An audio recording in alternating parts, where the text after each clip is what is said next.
Hello बच्चों, कैसे हैं आप। आस है कि आप अच्छे होंगे और 12th की तैयारी अच्छे से कर रहे होंगे। लास्ट क्लास में हम लोग पढ़े थे सोलेनोइड, ठीक है, उसको कंप्लीट कर लिए थे। न्यूमेरिकल हम लोग उस पर नहीं किए थे, न्यूमेरिकल आज हम लोग करेंगे। लेकिन उसमें एक और पढ़ना था, सोलेनोइड के बाद था टोरॉइड, ठीक है ना। तो सोलेनोइड से ही रिलेटेड है टोरॉइड, उसके बाद हम लोग क्वेश्चन करेंगे। तो क्या है भाई टोरॉइड?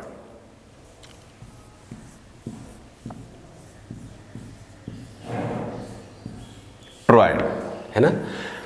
इसमें एक ही बात लिखनी है कि when end to end solenoid coincides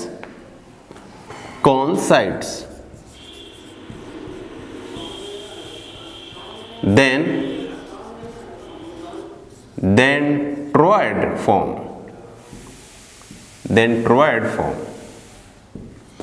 When end-to-end solenoid coincides then toroid form. Toroid का फॉर्मेशन होती है। ओके, तो हम लोग ऐसे लिख सकते हैं कि ये सोलेनोइड है,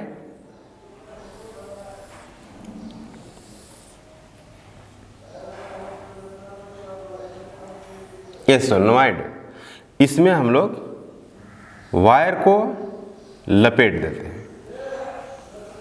बहुत सारे वायर को इसमें आप लपेट दो,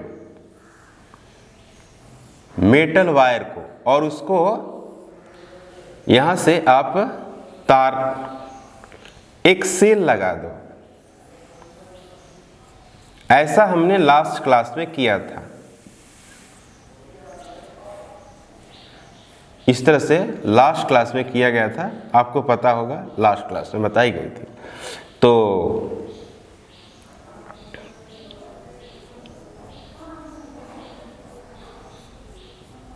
ठीक है, अब इसमें करंट ऐसे बह रही है तो मैग्नेटिक फील्ड ऐसे निकल जाएगी, बी इस तरह से निकलेगी और मैग्नेटिक फील्ड इस तरह से जाएगी, ओके, स्ट्रेट होगी। अब इसी को मोड़ना है। मोड़ कैसे है ना, इसको एंड टू एंड मिलाना है। तो मिला देंगे तो कैसा बन जाएगा, कुछ ऐसा बनना चाहिए।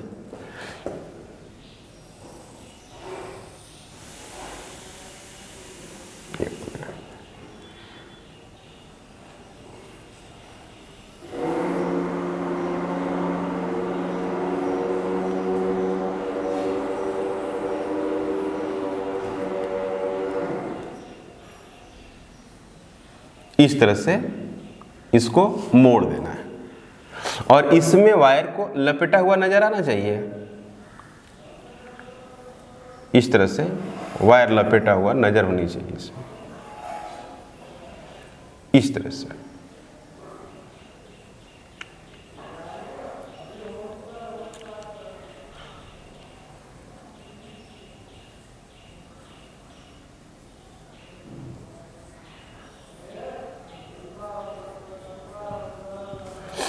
अब इसमें क्या है कि ये तो स्ट्रेट थी मैग्नेटिक फील्ड, अब इसको जब हम मोड़ेंगे तो मैग्नेटिक फील्ड क्या हो जाएगी, मैग्नेटिक फील्ड खुद सर्कुलर हो जाएगी।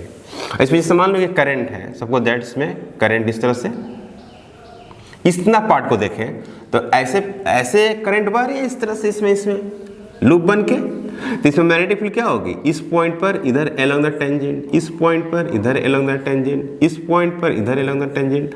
तो सबको मिलाएंगे तो कैसा होगा, सर्कुलर हो जाएगा कि नहीं हो जाएगा। सर्कुलर फॉर्मेट में आपको मैग्नेटिक फील्ड हो जाएगी इस तरह से। तो इसकी दो रेडियस है, एक है आर आई इनर रेडियस और एक है आर आई, इसको बोलेंगे आउटर रेडियस, और एक हो गया ये बीच में, इसको बोलेंगे हम लोग आर मीन, इसको मीन रेडियस बोल रहा है। ये ओ सेंटर है, ये है बी इन, ये है बी आउट और बी इन। तो जो मैग्नेटिक फील्ड होगी इसमें अगर बात करें कि मैग्नेटिक फील्ड किस रूप में होगी, तो मैग्नेटिक फील्ड इसी रूप में होगी।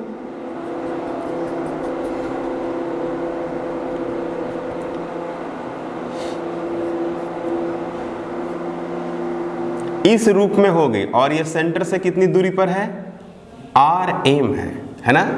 यहां पर along the tangent, along the tangent, along the tangent, magnetic field along the tangent, ऐसे magnetic field along the tangent, इस तरह से होगी मैग्नेटिक फील्ड। बात समझ में आ रही है? Magnetic field along the tangent से घूमेगी सर्कुलर पाथ में। तो मैग्नेटिक फील्ड इसी में होगी, इसके अंदर है कि नहीं, इसके बाहर इसके अंदर ये space, empty space inside zero होगी या नहीं होगी? बाहर में और इसके अंदर में मैग्नेटिक फील्ड जीरो होगी, सिर्फ हमको इसमें मैग्नेटिक फील्ड कैलकुलेट करनी है कि नहीं? मैग्नेटिक फील्ड इसी में कैलकुलेट करनी है, इसमें। तो हम लोग कुछ एजम्पशन मानते हैं। क्या एजम्पशन मानना पड़ेगा भाई? देख लो जरा। एक तो मानना पड़ेगा इनर रेडियस, एक आउटर रेडियस, ठीक है। तो इनर रेडियस RI, इसका नाम दिया गया है इनर रेडियस, ठीक है ना। एक दिया हो गया है RO, इसका नाम दिया हो गया है आउटर रेडियस, आउटर रेडियस। एक दिया गया है RM, इसको बोला जाता है मीन रेडियस, मीन रेडियस या एवरेज रेडियस, एवरेज रेडियस। तो R जो मीन रेडियस होगा या एवरेज रेडियस, वो RI और RO डिवाइडेड बाय कितना, 2। ये समझ में आया? R मीन रेडियस जो होगा वो क्या होगा, R बाहर वाली प्लस R अंदर की radius divided by 2 mean radius. तो हम इसकी बात करेंगे, टोटल लंबाई की बात करें L, तो L की बात अगर करेंगे तो क्या लिखेंगे, 2 पाई R मीन। तो यहां पर लिखेंगे क्या, 2 pi R mean. R mean का मतलब R1 माने RI plus RO divided by 2, है ना। तो फ्रॉम फिगर से हम लोग ये बात लिख सकते हैं कि now from figure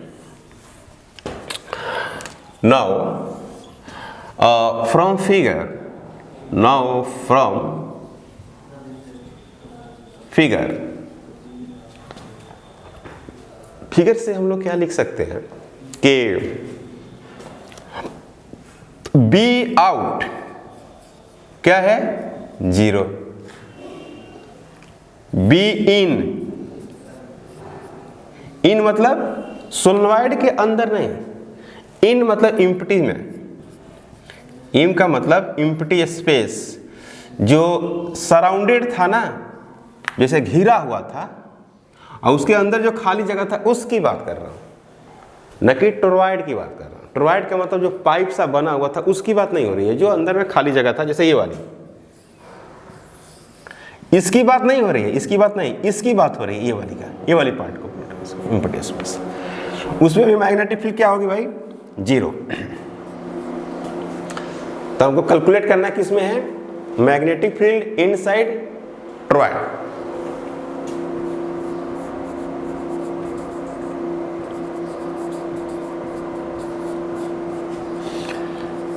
magnetic field inside toroid, toroid के अंदर मैग्नेटिक फील्ड। और टोरॉइड के अंदर मैग्नेटिक फील्ड कैसे निकालेंगे ना, from Ampere's law, from Ampere's law. और एम्पियर्स लॉ क्या है, एम्पियर्स लॉ हम लोग को पता है, B vector dot dl, B vector tangent dot dl integration mu naught I enclosed. तो आई इनक्लोज्ड आई है, दूसरी बात बी टी एल और डी एल वेक्टर ये दोनों क्या है, पैरेलल है, तो थीटा इक्वल टू 0। तो लिख सकते हैं क्या, बी टी और डी एल, और यहां पर लिखेंगे म्यू 0 और आई। तो बी टी dl 0 से लेकर 2 pi r mean is equal to mu naught और I। तो यहाँ पे क्या होनी चाहिए, यहाँ पे होनी चाहिए BT 2 pi r mean -0 into mu naught और I। तो BT और 2 pi r mean is equal to mu 0 I। BT equal to mu naught I divided बटे क्या हो जाएगा 2 पाई r मीन। तो now for n number of turns, now for n number of turns, तो फिर n number of turns के लिए क्या बात करेंगे भाई, for n number of turns, for n number of turns, तो n number of turns के लिखेंगे BT equal to mu naught I divided बटे 2 pi r mean into capital N, और कैपिटल N डिवाइडेड बटे 2 pi r small n। Number of turns पर unit length, तो इसको लिख सकते हैं finally BT equal to mu naught I into क्या N। क्लियर है। तो ये किसके तरह दिख रहा है, सोलेनोइड की तरह दिख रहा है, बिल्कुल सोलेनोइड की तरह, लेकिन ये है मैग्नेटिक फील्ड टोरॉइड की, चूंकि यहाँ पर N जो है ना ये है, और जो RM है मीन रेडियस वो R inner plus R outer divided बटे क्या 2। तो एक क्वेश्चन है भाई, एकदम सिंपल क्वेश्चन है, और correct toroid A core of inner radius 25, core of inner radius मतलब वो कोई मटेरियल होगी ना, सॉलिड टाइप की होगी, और इसको ऐसे मोड़ दिया है, उसी बोल रहा है वो। और toroid a core of inner radius 25 centimetre, ठीक है भाई। तो सोल्यूशन में अगर बात किया जाए तो RI कितना है 25 centimetre inner radius, and outer radius जो है RO ये है आपको 26 सेंटीमीटर, है ना, ये 26 centimetre, okay. And around which 3500 turns of wire are wound, यानी कैपिटल N इक्वल टू जो दिया हुआ है आपको 3500 टर्न्स, ये हो गई। आगे पूछ रहा है if the current in the wire is I equal to 11 ampere, if the current in the wire is 11 ampere, तो what is the magnetic field outside the toroid, है ना। तो अगर सोल्यूशन की बात किया है कि now magnetic field outside toroid क्या हो जाएगी, जीरो नहीं हो जाएगी, है कि नहीं। सोलेनोइड के बाहर, सॉरी टोरॉइड के बाहर मैग्नेटिक फील्ड जीरो होती थी, यानी B out equal to 0। Clear है बात।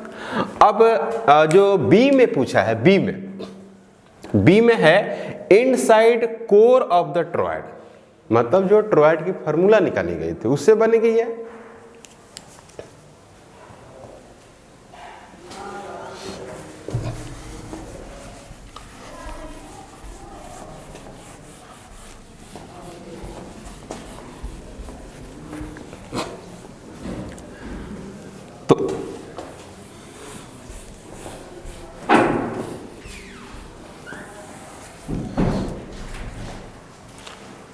तो इसकी हम लोग क्या निकालेंगे, R मीन निकालेंगे। तो R जो मीन होगी वो क्या हो जाएगी 25 प्लस 26 डिवाइडेड बाई 2, तो ये होगा कितना 1, ये आ जाएगी कितनी 25.5 सेंटीमीटर, है कि नहीं। तो हमको क्या निकालना होगा पहले? हमको निकालना होगा स्मॉल n। तो स्मॉल n बराबर कैपिटल N डिवाइडेड बटे 2 पाई r मीन। तो इसको लिखेंगे capital small n equal to capital N 3500 divided by r mean. तो 2 पाई क्या लिखना होगा? 2 पाई और 25.5 सेंटीमीटर में है, तो 10 to the power minus 2 turns पर मीटर है कि नहीं? इसकी यूनिट क्या होगी? टर्न्स पर मीटर। नंबर ऑफ टर्न्स पर यूनिट लेंथ, तो टर्न्स पर मीटर आ गया। हमको क्या निकालना है? मैग्नेटिक फील्ड निकालनी है। तो magnetic field B is equal to, formula है mu naught I into small n। तो B equal to, B part की बात कर रहे हैं, ये कौन सी पार्ट है भाई? B।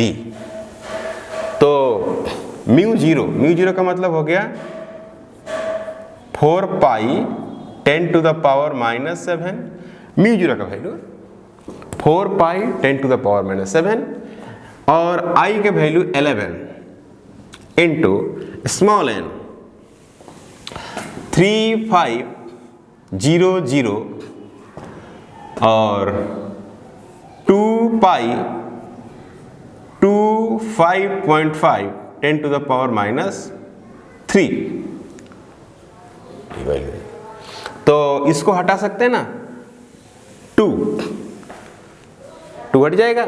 यहां देखो भाई, यहां पे हो गया आपका, इसको हटाते हैं इस दशमलव को, तो इसको जब हटा देंगे तो 255 10 to the power minus 4 10 to the power minus 4, sorry ये 2 ना है, ये 2 है, तो ये दशमलव हट गया, तो 255 into 10 to the power minus 3 और ये माइनस 3 ऊपर जाएगा, 2 यहाँ मिलेगा, उसको हो जाएगा 10 टू द पावर 5 और 10 टू द पावर 5 यहाँ पर है 10 टू द पावर माइनस 7।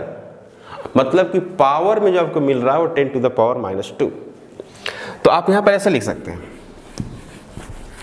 इसकी अगर बात किया जाए तो B equal to 2 into 11 into 35 divided बटे 255 10 टू द पावर माइनस 2। सही है? तो इसको आप और एक लाइन लिखेंगे तो मिलेगा आपको, देखने क्या मिलेगा। यहां पर मिलेगा 7 इंटू 5 35 और 51 इंटू 5, ये हो गया 5 और ये हो गया 1। सही है? ये हो गया 22 7 और ये हो गया 51 10 to the power minus 2। B equal to 7 into 2 14 तो 4 और 7 इंटू 2 14 और 1 15, तो ये हो जाएगा 15 और ये हो गया 51 10 टू द पावर माइनस 2, तो लगभग क्या हो जाएगा 3 10 to the power minus 2 tesla. ये आंसर हो गया। सही है? अब देखो भाई, सी में कह रहा था कि इनसाइड, सी में कह रहा है कि inside empty space, inside empty space, तो इसमें भी वही बात होगी ना, होगी या नहीं? इनसाइड एम्प्टी स्पेस, तो इसमें भी बात वही होगी। तो मतलब कि बी इन इक्वल टू 0 होगी। सिंपल क्वेश्चन है, a closely wound solenoid 80 centimetre long, उसकी लंबाई जो है वो 80 सेंटीमीटर है। सोलेनोइड की लंबाई 80 सेंटीमीटर, मतलब 80 into 10 to the power minus 2 metre, has 5 layers, है ना? लेयर्स जो है, लेयर्स वो कितने हैं? 5 हैं, 5 लेयर्स दिए हुए इसके। Okay, of winding of 400 turns, capital N equal to 400 turns each of the diameter, इसकी डायमीटर दिया हुआ है, डायमीटर जो दिया हुआ है वो कितना है आपको 1.8 सेंटीमीटर, इस तरह से दिया हुआ है। Full stop. If the current carry is, current का वैल्यू आई 8 एम्पियर, 8 एम्पियर है। Estimate the magnitude of be inside the solenoid near its centre. Solenoid का सेंटर, जैसे मान लीजिए सोलेनॉइड है ना, इसके सेंटर, उसके सेंटर पे तो मैग्नेटिक फील्ड होगी, है ना। तो क्या होगी मैग्नेटिक फील्ड भाई, B equal to mu naught I into small n, और स्मॉल n यहां पर क्या है, लेयर भी है, but B is equal to mu naught I ना, mu naught I into n into layers, जितने भी लेयर्स हो सबको क्या करते हैं, मल्टीप्लाई करते थे, याद है, सोलेनॉइड को याद करो, है ना। तो B equal to mu 0 I N into layers, layers में मल्टीप्लाई करते हैं। तो फिर लिखेंगे क्या भाई यहाँ पर कि B equal to mu naught I capital N divided by कितना L। इसमें डायमीटर कोई लफड़ा नहीं है, डायमीटर कोई यूज नहीं है ना। तो B equal to mu 0 I capital N बटे L इंटू लेयर्स, तो लेयर्स कितने हैं 5, तो 5 से मल्टीप्लाई किया जाएगा। को डाउट, लेयर से क्या करना है भाई, मल्टीप्लाई करना है। तो लेयर से जब मल्टीप्लाई करेंगे तो आपको क्या मिलने वाला जरा देख लो।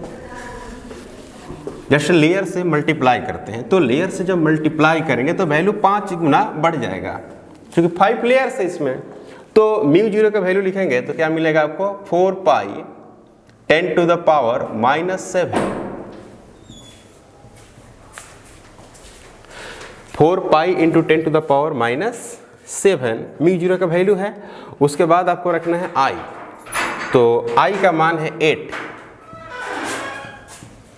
आई का वैल्यू कितनी है 8 है, और कैपिटल N बटे L, कैपिटल N का वैल्यू है 400, और यहाँ पर है 80 सेंटीमीटर, तो 80 इंटू 10 टू द पावर -2, ठीक है। और क्या बचा 5 इंटू 5 कर देना, ये रिजल्ट है। अब इसको अगर सोल्व करना चाहेंगे तो यहाँ से इसको हटाएंगे और ये हटाएंगे, तो यहाँ पर 10 टू द पावर -2 है, यहाँ पर क्या है एक 0 है, तो 10 टू द पावर 3, यहाँ पर हो जाएगा 10 टू द पावर 7 है तो -10 टू द 4, तो यहाँ पर लिख सकते हैं आप 4 pi into 4 into 5 into 10 to the power -4 tesla. इसको ऐसे लिख सकते हैं 4 into 3.14 into 20 into 10 to the power -4 tesla. इसको एक लाइन और लिख सकते हैं, इसको आप 8 कर सकते हैं into 3.14 into 10 to the power -3 Tesla.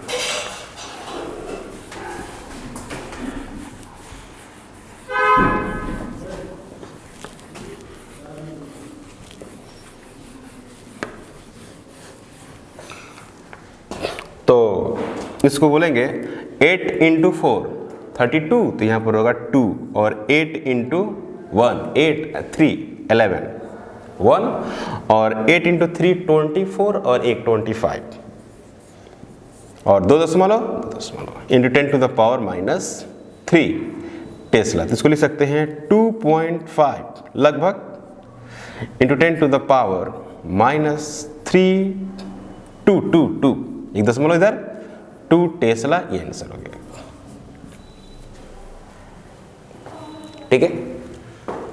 यहां तक तो कोई डाउट नहीं है। सोलेनॉइड और टॉरॉयड, मतलब हम लोग एम्पियर सर्कुलर लॉ को फिनिश कर दिए।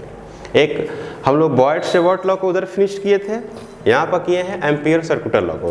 तो अब और छोटी छोटी बातें पढ़ते हैं हम लोग, है ना, जैसे magnetic force due to moving charge particle in uniform magnetic field. तो हेडिंग क्या होगा हम लोग का, सिंपल है, बहुत छोटा है, मतलब कि बोर्ड में भी उतना ढंग का नहीं आता है, न्यूमेरिकल आता है, तो हम लोग न्यूमेरिकल पर ही फोकस करेंगे। तो मैग्नेटिक फोर्स, हेडिंग है कि magnetic force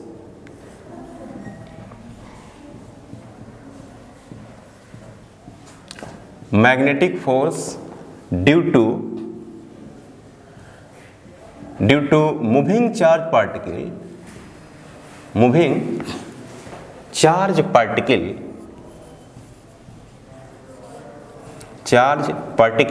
in uniform magnetic field, particle in uniform magnetic field.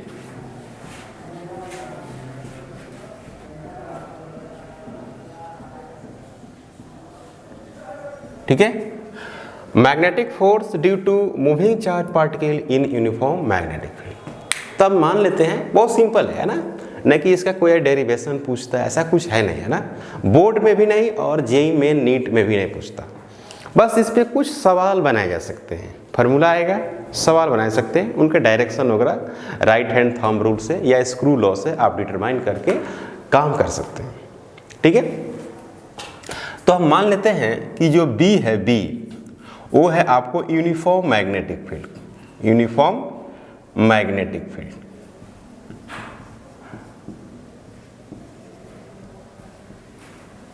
Okay, और जो भी है वो velocity of charge particle, velocity of charge particle.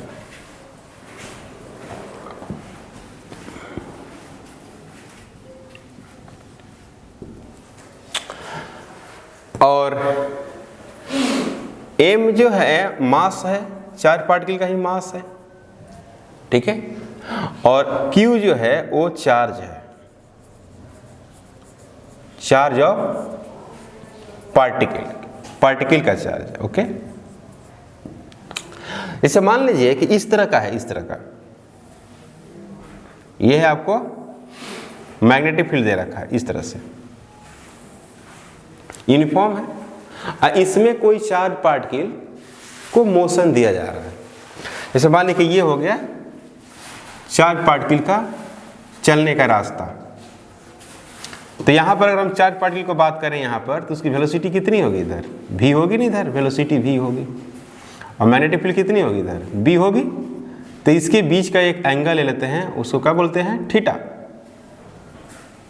Theta बोलते हैं, थीटा, है ना। इधर चार्ज पार्टिकल का ये रास्ता हो गया, पाथ हो गया ना, पाथ इस पे चल रही है, ये मैग्नेटिक फील्ड है, यूनिफॉर्म मैग्नेटिक फील्ड है। ओके, तो v और b के बीच की जो एंगल है वो क्या है, थीटा है। तो लिख सकते हैं theta, angle between v vector and b vector. समझिए बात को, है ना, angle between b vector and v vector, है ना, ये सर। तो ये जो फार्मूला आता है ना, ऐसा नहीं कि बहुत बड़ी इसकी लॉ है, आप हिसाब किताब लगा के बता सकते हैं। जैसे मान लीजिए कि जो इस पे फोर्स लग रही है, जब ये चार्ज पार्टिकल मोशन में है, यूनिफॉर्म मैग्नेटिक फील्ड पे इस पर फोर्स लग रही है, तो ये फोर्स किस बात पर डिपेंड करती है। अगर ये चार्ज पार्टिकल नहीं चले तो क्या फोर्स लगेगी, नहीं लगेगी। तो ये चार्ज पार्टिकल चली है तो इस पर फोर्स लगी है, इसका मतलब है कि और भी वेलोसिटी को बढ़ाया जाए या वेलोसिटी का मैग्नीट्यूड यानी स्पीड को बढ़ाया जाए तो फोर्स क्या होगी, ज़्यादा होगी। तो हम ऐसे लिख सकते हैं कि जो मैग्नेटिक फोर्स होगी वो डायरेक्टली प्रोपोर्शनल क्या हो जाएगी, v हो जाएगी, लिख सकते हैं। दूसरी बात, अगर कोई न्यूट्रॉन को हम भेज रहे हैं, न्यूट्रॉन को इसमें, तो फोर्स नहीं लगेगा क्योंकि न्यूट्रॉन के पास चार्ज नहीं है। इसका मतलब है कि ज़्यादा चार्ज होगी ना तो ज़्यादा फोर्स लगेगी, इसका मतलब हुआ। तो Fb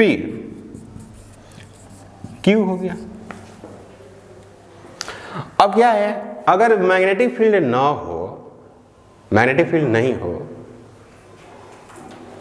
तो भी फोर्स नहीं लगेगी। यानी कहने का मतलब है कि B होना चाहिए, यानी B ज़्यादा होगा तो फोर्स भी क्या होगा, ज़्यादा होगा, ऐसे कर सकते। एक और बात है कि जो Fb है वो साइन थीटा, जो कि एक क्रॉस वेक्टर में आती है, या आप ऐसे कह सकते हैं कि वेलोसिटी का कंपोनेंट कह सकते हैं, है ना।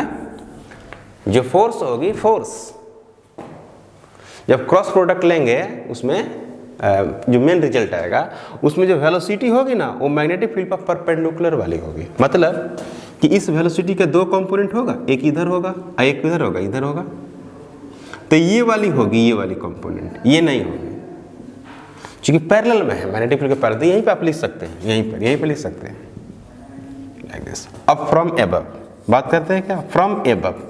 तो एबव से अगर बात करें, एबव से तो क्या मिलेगा, F B equal to F B directly proportional V B Q sine theta, इस तरह से लिख सकते हैं।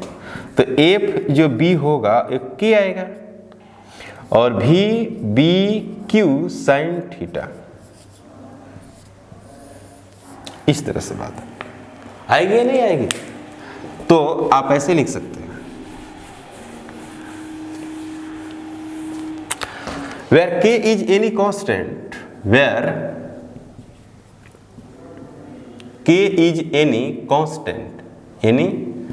constant और इसकी वैल्यूज 1 होती है, k इक्वल टू कितनी 1, तो यहाँ पर लिख सकते हैं F B is equal to V B, यहाँ पर q, यहाँ पर लिख सकते हैं क्या साइन थीटा। तो F B is equal to V cross B, Q V cross B,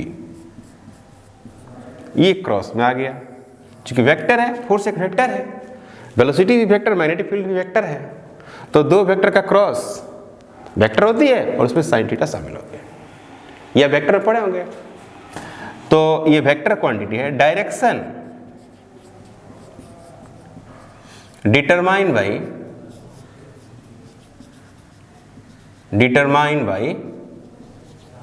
we cross B, या स्क्रू लॉ से भी डिटरमाइन करते हैं, स्क्रू लॉ, चाहे right hand thumb rule, right hand thumb rule, बहुत सारे तरीका है इसके डायरेक्शन को डिटरमाइन करने के लिए, क्लियर है। तो कंपोनेंट वाइज भी आप लिख सकते हैं, जैसे मान लीजिए अगर डायरेक्शन में ही बात करें, डायरेक्शन में ही अगर बात की जाए इस तरह से, ये भी है और ये क्या है बी है, और ये कौन सा प्लेन है, एक्स वाई प्लेन है, एक्स वाई। तो जब भी फोर्स का जो डायरेक्शन होगा इस पे, वो किधर होगा, जेड में होगा। बोले यार राइट हैंड थंब रूल या क्रॉस प्रोडक्ट में क्या होती है, जो भी डायरेक्शन होती है वो दो प्लेन पे परपेंडिकुलर होती है। जैसे माने एक्स और वाई में दो वेक्टर है तो उसका डायरेक्शन किसर जाएगा, जेड में।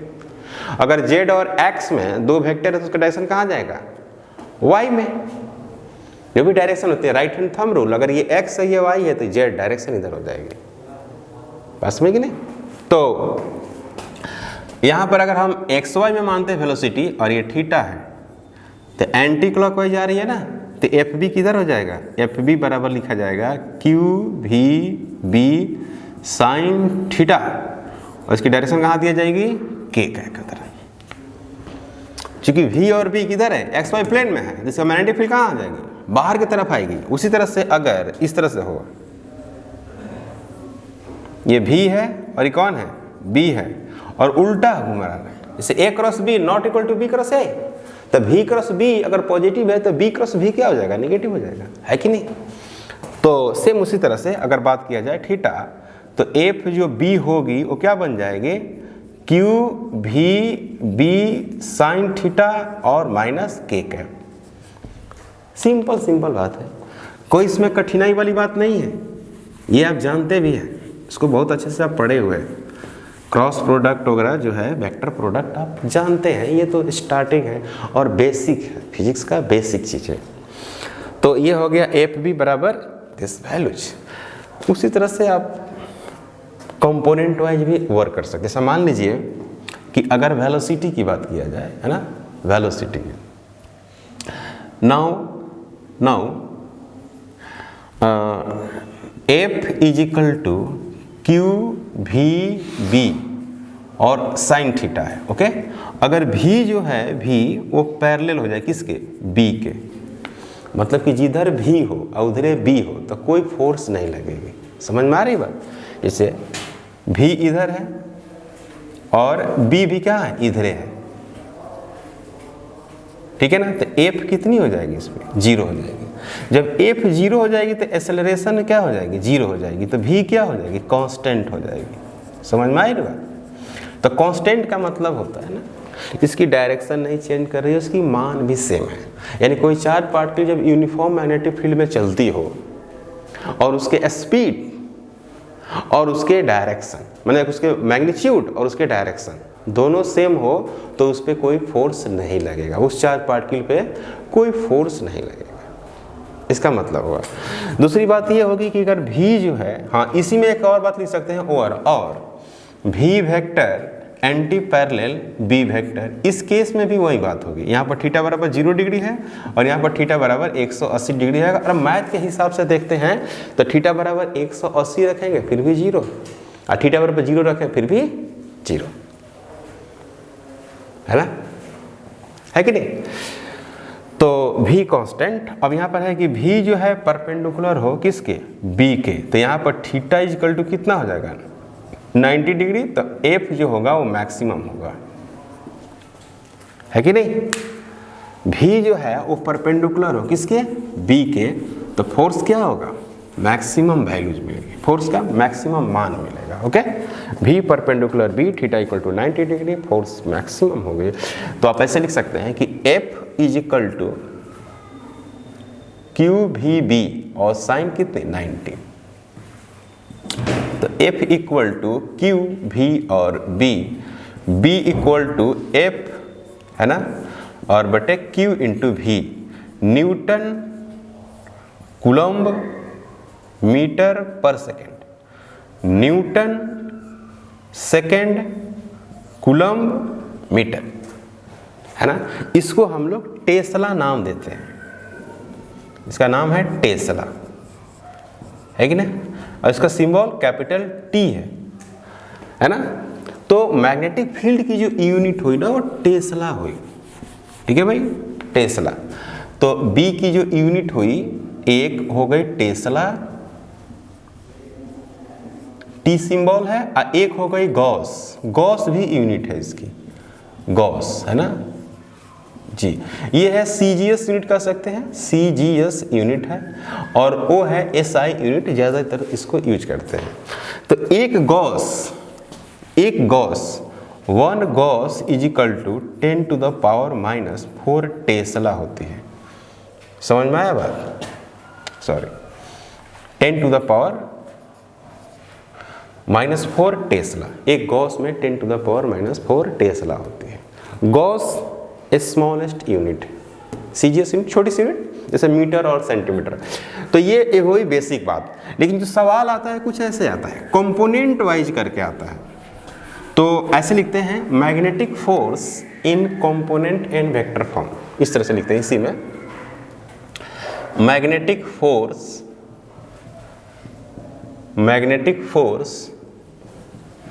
इन कंपोनेंट and vector form।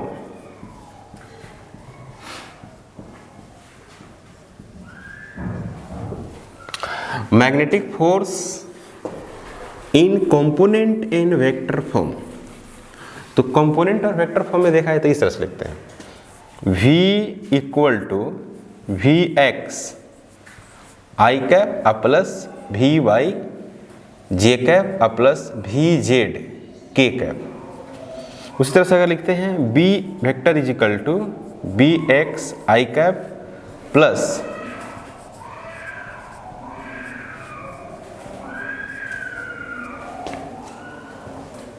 है ना, इस तरह से लिख सकते हैं। तो आप फार्मूला बना सकते हैं, F is equal to F X I cap plus F Y J cap plus F Z K cap. अब इसका आप फॉर्मेट लगा सकते हैं, F is equal to Q V cross B. तो इसको हम लोग ऐसे सोल्व करेंगे, देखिए सोल्व ऐसे करते हैं, F vector is equal to Q, है ना, और यहां पर लिखेंगे आई जे के। यहाँ पर लिखेंगे Vx Vy Vz, Vx Vy Vz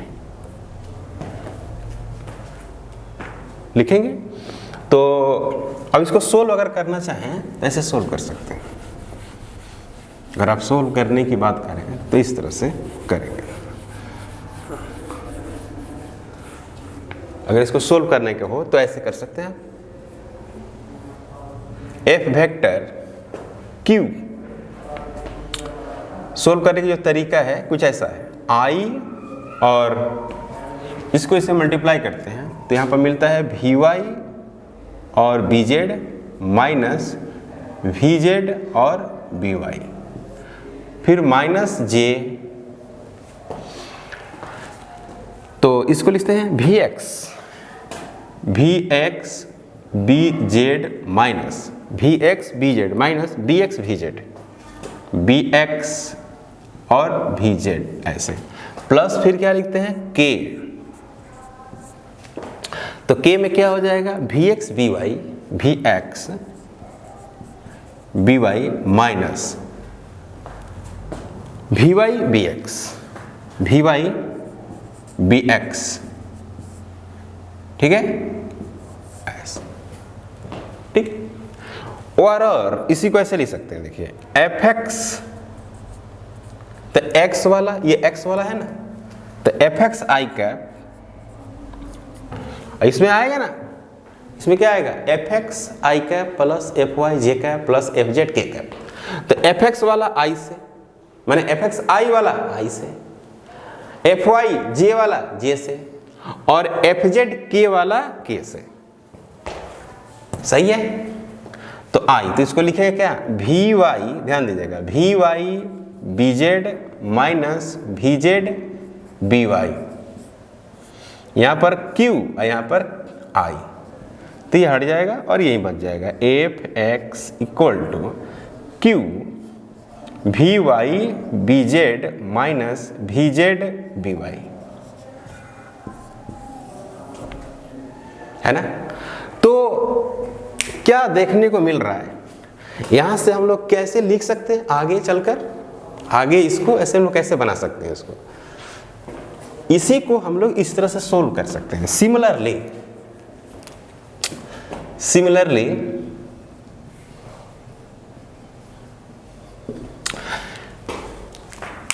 x है तो यहाँ पर y और z है, यहाँ पर y है तो यहाँ पर z है, यहाँ पर z है तो y है, Vy है तो Bz, अगली बार Vz तो By, x है तो मैं लिख रहा हूँ क्या Fy लिखेंगे तो आगे जो भी टर्म आएगा वो x और z में आएगा, तो ये रहा ना x और z में। अब यहाँ पर माइनस है लेकिन यहाँ पर प्लस है कि नहीं, तो इसको हम लोग इधर कर देंगे, इसको इधर कर देंगे तो ये माइनस प्लस हो जाएगी। तो ऐसे लिखते हैं, देखो हम लोग इस तरह से न लिख कर अब ऐसे लिखना होगा Vz Bx minus Vx Bz,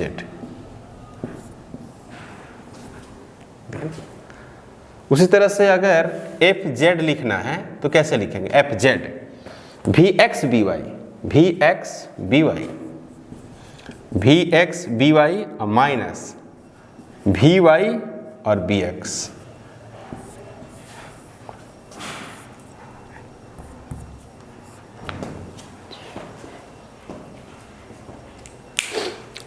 Fy is equal to Vz Bx minus Vx Bz और Vx By minus Vy Bx, clear है। अब इस पे हम लोग छोटे छोटे सवाल करेंगे।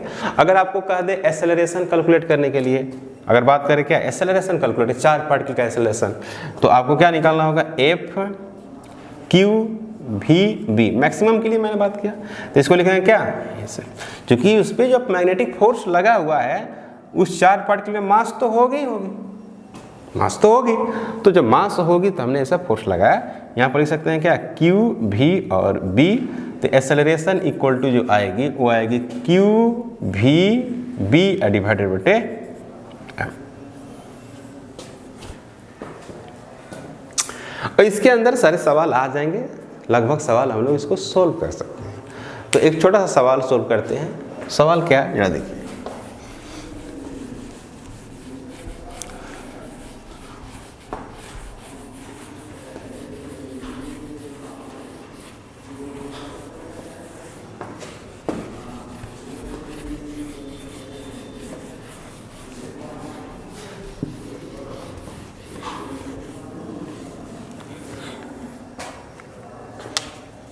क्वेश्चन है find magnitude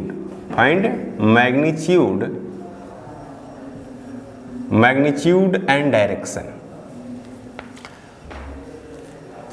find magnitude and direction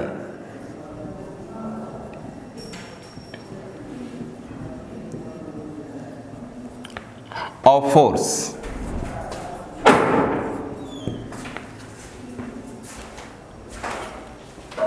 भी दिया हुआ है 2i cap plus 3j cap metre पर सेकेंड। अब b दिया हुआ है 6i कैप टेस्ला, बस ये दिया हुआ है। मतलब कि आपकी मैग्नेटिक फील्ड जो है वो सिर्फ एक्स एक्सिस में है और जो वेलोसिटी है वो 2 डायमेंशनल है, 2D में है। Q is equal to 2 microcoulomb, मतलब कि 2 × 10⁻⁻⁶ कूलम।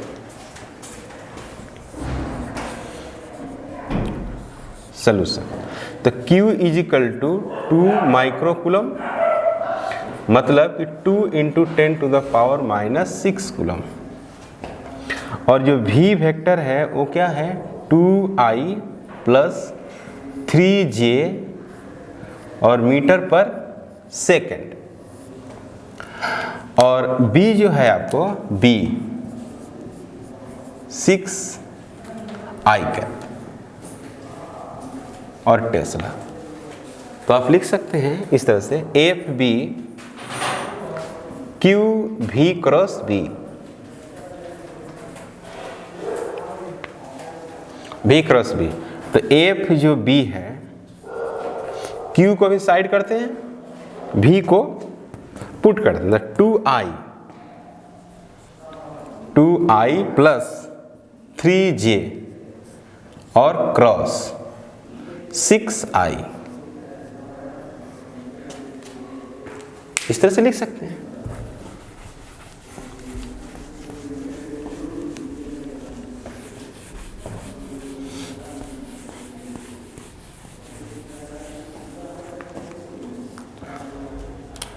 तो Q 2i plus 3j plus 6, तो यहां पर लिखेंगे क्या FB इक्वल टू Q और 2 × 6 12, 2 × 3 6 हो गया, और I across I cross I ये कितना हो गया 0, है कि नहीं। तो यहाँ पर बनेगा 0 प्लस J क्रॉस I, तो J क्रॉस I K होती है माइनस में, तो ये हो जाएगा 18 और माइनस K कैप। तो यहाँ पर लिख सकते हैं आप कि Q 18 माइनस K कैप, यानी लिख सकते हैं 18Q along नेगेटिव